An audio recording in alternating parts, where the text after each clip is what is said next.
Hi everyone, I'm Lauren. In another video, I talked about my favorite manga of all time. Today, I'm going to talk about my favorite standalones. This is actually a fairly easy list for me to come up with, just because I actually haven't read too many standalones. So I have 10 books here, and there weren't really much else for the list, so I just wrote down 10. It's like, oh cool, there's my list. Most of them happen to also be ones that I read as a kid and read recently enough so I actually remember what goes on. So a lot of these aren't exactly interesting picks from my perspective. It's like, wow, childhood favorites. They're my favorites still, I guess. Woo. But, that's how it goes. This list will hopefully shift and change around as years go on. This list isn't particularly complicated. It's just only standalones. I also didn't include nonfiction books just because they're just kind of hard to judge compared to fiction. It just kind of felt weird putting them on this list. I won't be making a top nonfiction books, unfortunately, just because I haven't read that many good ones. I only have one honorable mention, and that is Balam Spring by Travis M. Riddle. Technically, this is not a standalone, but when I read it, it was a standalone, so now there's a new one, and I didn't realize it was going to be a series. I don't know if that was the intention always, but I guess now it's a series, so I guess it can't really count. Also, I'm sorry if there's construction noises in the background. Always construction around here. It's fun. On to the actual list itself. Again, this is pretty rough order. I could shift some of these around and it wouldn't really matter that much. My number 10, maybe it shouldn't really be on this list because it's a poetry book, and that is Old Possum's Book of Practical Cats by T.S. Eliot, with drawings by Edward Gorey. These poems in here are just a lot of fun. They're about cats, and it's just really silly. And the problem I have with a lot of poetry is that it tends to be like, ooh, what's the meaning? Gotta get the deeper meaning of this poetry, and I hate doing that. This is just, they're cats, they're silly, they have fun names, they do silly things, and I don't have to rack my brain to figure out really obscure nonsense or whatever. I don't know. These are just fun, and they're good. And also, I really like Edward Gorey, so that kind of puts the cherry on the top for this collection here. If you like cats, don't know if you like poetry or not, I would recommend this, because I usually don't enjoy poetry that much. My number 9 pick is Elsewhere by Gabriel Zevin. This is a book that I originally read in high school, because I thought it was Lovely Bones, and I wanted to be a goody two-shoe and read ahead of the curriculum, but this is not Lovely Bones. It's like almost a contemporary, but kind of not. A girl dies and goes into Elsewhere, which is sort of close to real life, but everyone ages backwards. And she has to kind of get over her death in this new place and find new friends and family and all that. It's just an interesting way to look at death, I guess.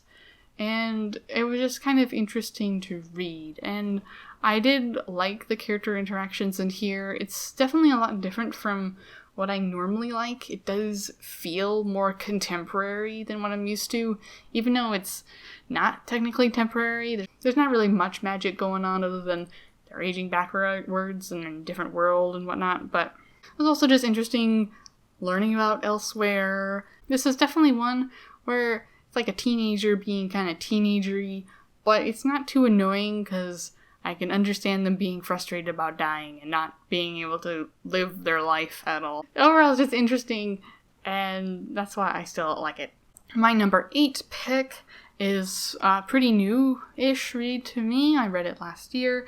That is A Dog's Way Home by W. Bruce Cameron. This is another really different one, or this is another contemporary, but with a dog.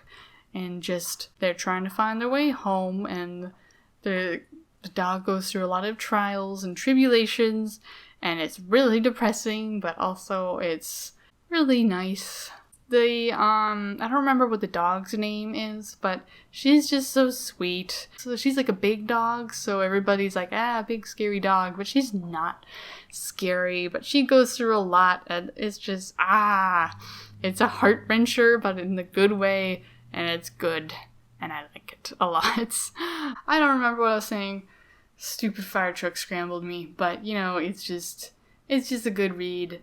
Definitely very different from what I normally read, but I am definitely interested in reading more from this author. So almost all of the rest of these picks are going to be childhood favorites, and I still like them now. This is no exception, and that is The Ordinary Princess by MMK. This is just it's a really simple read, and I mean, it's very, very short too, but it's like just a nice little fairy tale-esque story. This princess just wants to be an ordinary girl. She doesn't want to be saved by a prince in a tower. She wants to go on adventures and have fun, and so she does that. And it's just really sweet and fun. Number 6 is Tuck Everlasting by Natalie Babbitt. Another really short one, and it really packs a punch for its short page length.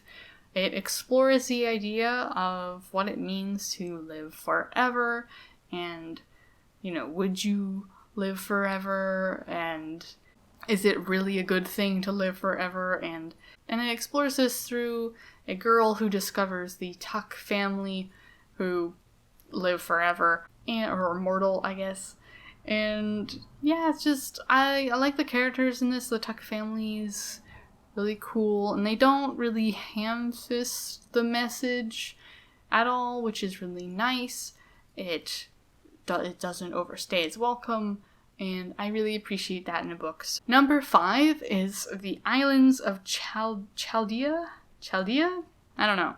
By Diana Wayne Jones. This is a very light fantasy adventure type story, and it's just a lot of fun. It has a lot of fun humor, and it explores all over this place. Yeah, it was just really cool. I wish that this could have been a series, but it was published posthumously, and I don't think that there's any more material for this. So yeah, it's just a fun, cool adventure type story. I don't know what else to say. It's just a lot of fun, and I really like these fun adventure type things. It definitely makes me want to read more Diana Wayne Jones, that's for sure. And I'm sure I will, considering I'm reading through Howl's Moving Castle series right now. Number 4 is The Last Dragon by Silvana de Mari. I guess it is kind of an adventure story again. A middle grade YAE, that weird middle area, where the last elf is trying to figure out this prophecy, and there's something with the last dragon, and trying to help out the world that they're in. It has a lot of humor in it, and the characters are really fun to watch them do stuff, I guess. It's a little bit hard to describe, because it's one of those ones where not a whole lot happens, but it's still entertaining nonetheless. You know, I just really, really enjoyed it. I don't hear it talked about too much, so, you know, here you go. I really love this. I guess technically this is in a series, but I'm counting this for a standalone because this is the only work that's translated into English. The rest are all in Italian, and I don't even think there's fan translations of them. So, you know what? I'm just counting this as a standalone, and it works just fine as a standalone as well anyway. My number 3 pick is Ella Enchanted by Gail Carson Levine. I really like my fairy tale-esque kids middle grade type stories, and this is, again, one of those kind of things. Ella, it has this blessing where she has to do everything that she's told. She's a very independent girl and wants to not have this curse on her, as you might expect, and so she tries to go on a journey to try and figure out how to break her curse and just live a normal life.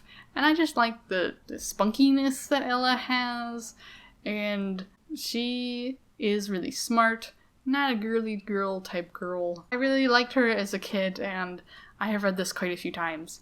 And this is actually one of the few books that is like my childhood books, because most of them kind of got lost in moves and that kind of thing. You can tell because it's orange as all heck. But, you know, that's fine. It's still readable, and I still really, really like it. Number 2 This is definitely not a childhood read. This is one that I more recently read, 2018 or 19, I don't remember. And that is Circe by Madeline Miller. This is a mythological retelling of sorts of Circe. I think she's a Greek god. I don't know much Greek mythology, but she is kind of different from some of the other gods and goddesses, and is a bit more independent and wily, I guess. I don't know. She wants to do stuff, but she gets kind of banished for some reason onto this island, and she's kind of happy there, but shenanigans get in her way as she just wanted to live in peace on this island. And everyone's so mean to Circe, so you're just seeing her struggle and being trodden on, and just seeing her character growth throughout this is really like, it's good. It's really good. I don't like the ending that much for this, but you know what? The 95% of this is really, really strong and really good, and I really enjoy this so much. And I like how shiny the cover is too, that's a bonus. And my number one, again, this is kind of rough, so maybe this isn't truly my number one, but I'm not really good at ranking books, so you know what, whatever. Right now my number one is The Two Princesses of Baromir by Gail Carson Levine. Another Gail Carson Levine one, and another of my only childhood books that I still own. This is, again, another kind of fairy tale-esque story.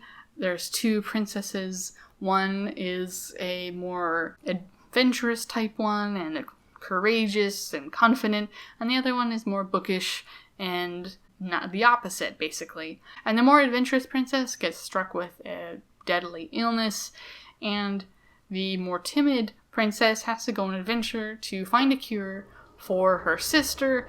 She has to get confident real fast. And just like this so much, she gets into a lot of different troublesome situations, and it's just interesting to see how she gets out of them, and how she grows up as a person is just really great to watch as well. Those were my top 10 standalones of all time, as of right now anyway. This could easily change next year, or even next month, you know? Maybe I'll read a whole ton of standalones, you never know. Let me know in the comments below if you read any of these, your thoughts on them, that sort of thing. And thank you so much for watching. I hope to see you again in another video. Bye! I don't have much else to say about that, because... Oh, come on! I don't like these. What is that, a fire truck? I think that's a fire truck.